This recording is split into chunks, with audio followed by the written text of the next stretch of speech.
నాకెంతో ఇష్టమైన వినాయక చవితి స్పెషల్ కుడుములు. ఒక్కసారి దాని తయారీ చూసేయండి. వినాయక చవితికి మిస్ అయ్యాని.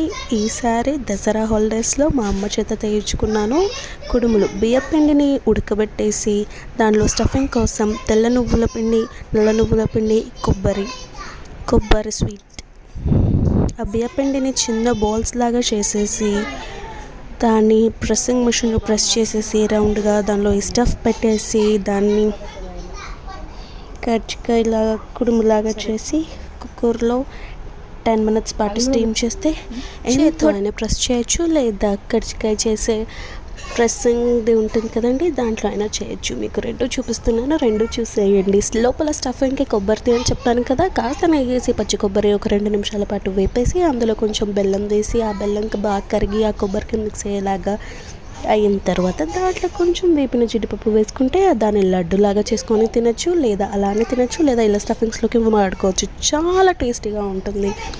ఆరోగ్యానికి చాలా మంచిది కూడా, మనలో ఐరన్ కూడా బాగా వస్తుంది. అలాగే బ్లాక్ స్టఫింగ్, నల్ల నువ్వుల పౌడర్, బెల్లము, నల్ల నువ్వులు వేపేసి 2 మిక్సీ పట్టేసి అందులో కూడా కొంచెం నెయ్యి, జీడిపప్పు అలా వేసేస్తే ఎంతో టేస్టీగాను మంచి కాల్షియం అలాగే ఐరన్ కూడా వచ్చేస్తుంది.